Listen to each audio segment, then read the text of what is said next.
Hello, everyone, and welcome back to our English Learning Podcast. We are so excited to have you with us today. Hi, friends. It is always a pleasure to spend this time with you. Wherever you are listening from, we hope you are having a wonderful day. Ryan, let me ask you something. Do you remember a time when speaking to a complete stranger felt really scary?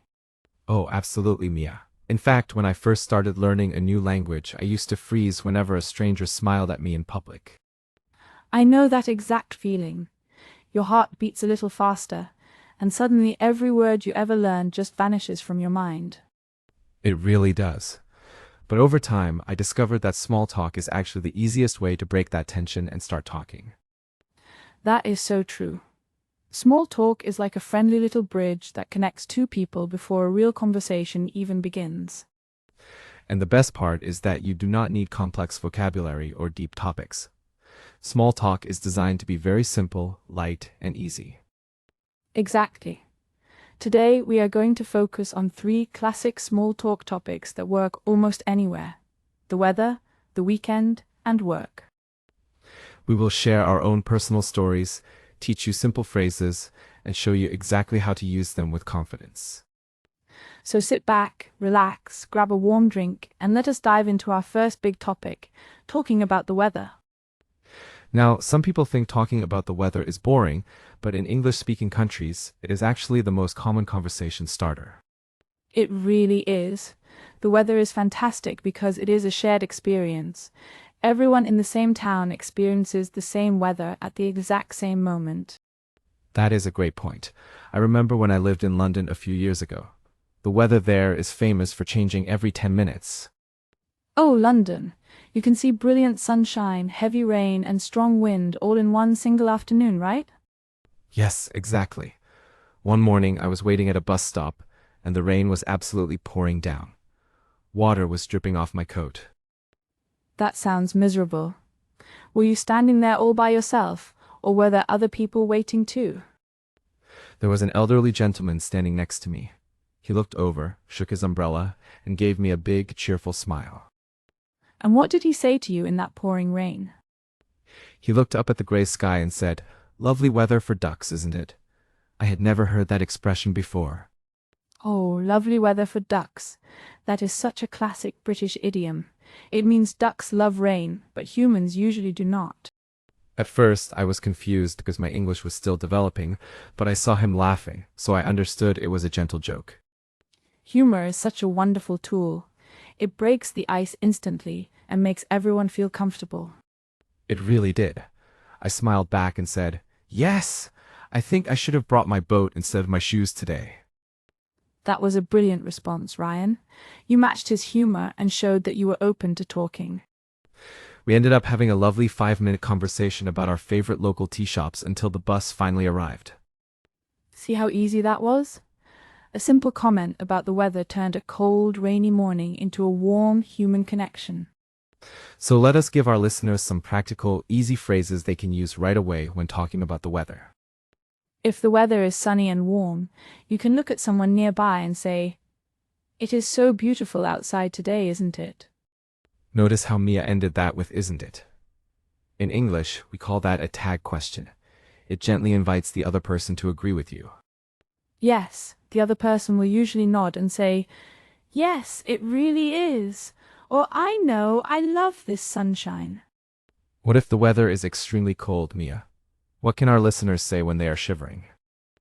You can wrap your arms around yourself lightly and say, "Wow, it is freezing out here today," or "I cannot believe how cold it is."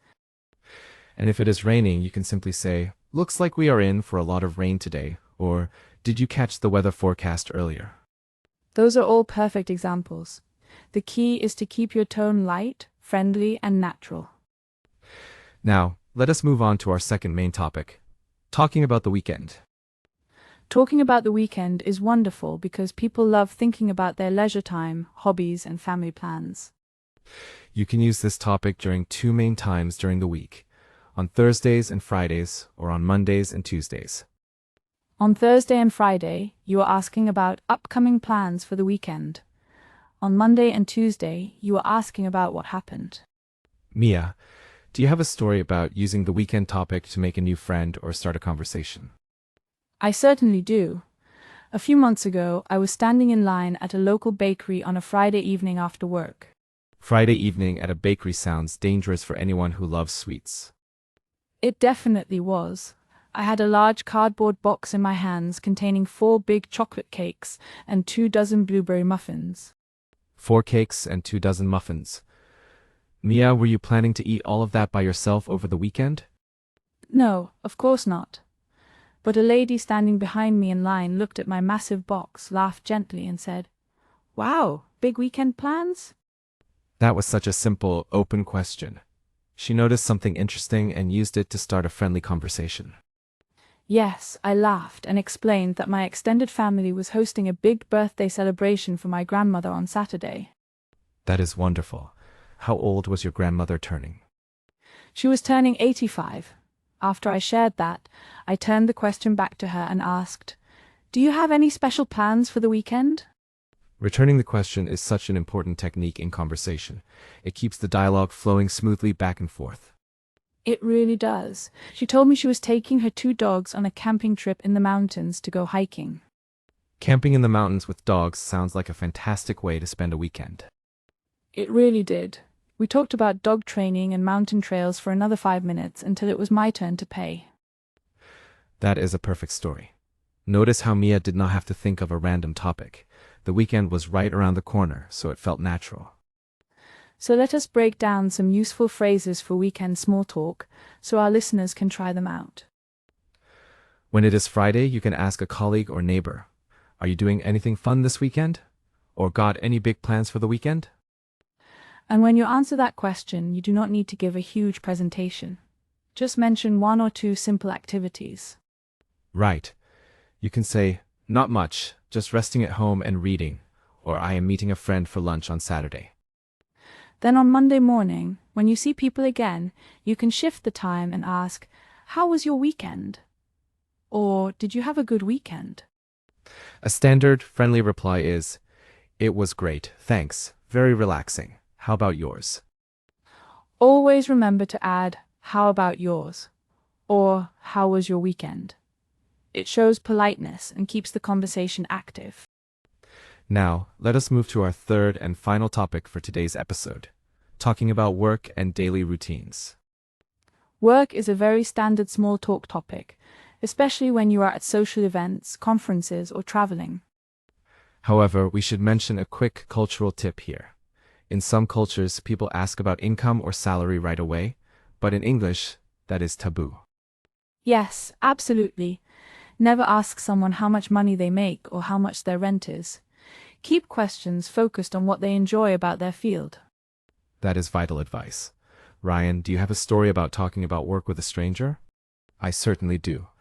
Last year, I was taking a long 6-hour train ride across the countryside to visit my parents. 6 hours is a long time to sit next to someone without saying a word. It really is. The passenger sitting next to me opened a large sketch pad and started drawing intricate architectural designs with a fine pen.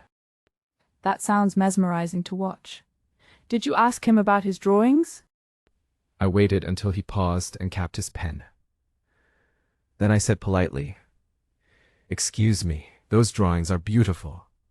Are you an architect?" That was very respectful. You waited for a natural pause rather than interrupting him while he was working. "Yes, timing matters," he smiled, thanked me, and said he was an environmental engineer designing eco-friendly wooden houses. Eco-friendly wooden houses.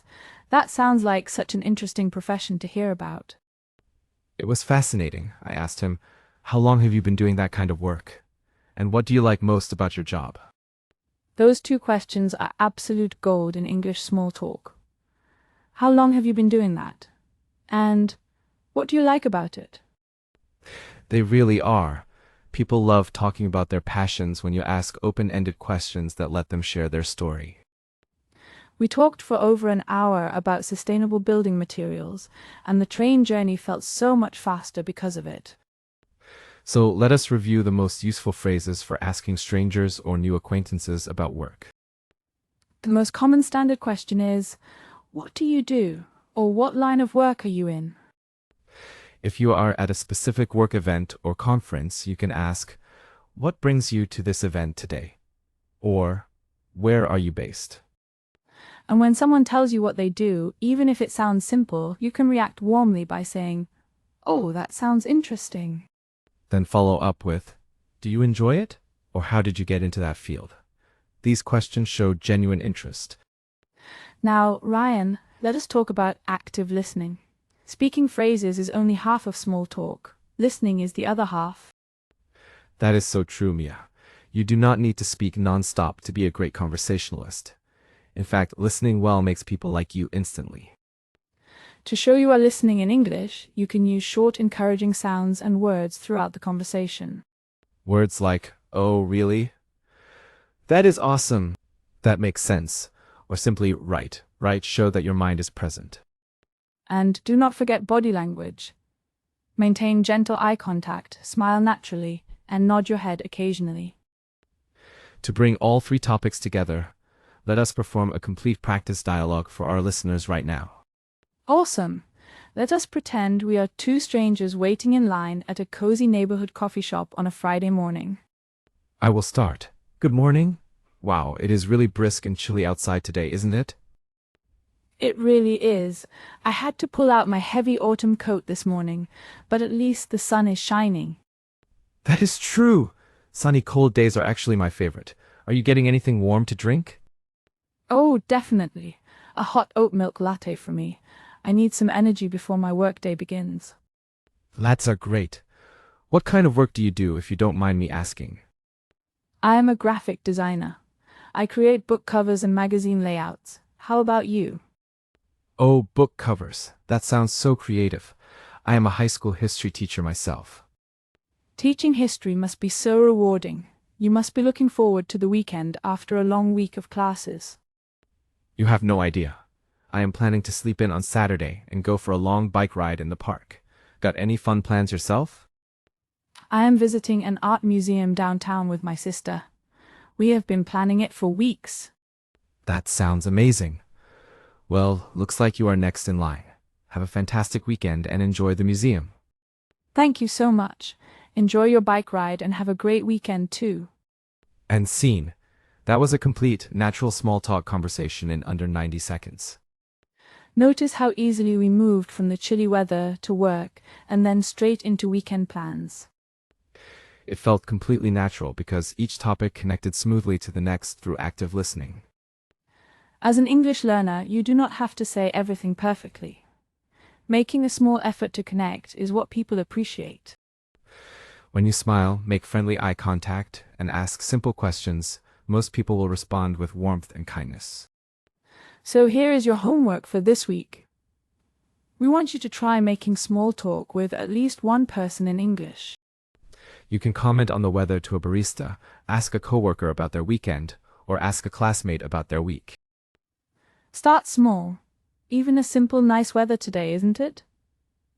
Is a huge step forward in your language journey. Every small interaction builds your confidence, step by step, day by day. Thank you all so much for joining us for another episode of our Slow English Learning podcast. If you enjoyed this episode, please share it with a friend who is also learning English. Keep practicing, stay curious, and never be afraid to make mistakes. Have a wonderful week ahead, everyone. Goodbye for now. Bye-bye, everyone. See you in the next episode.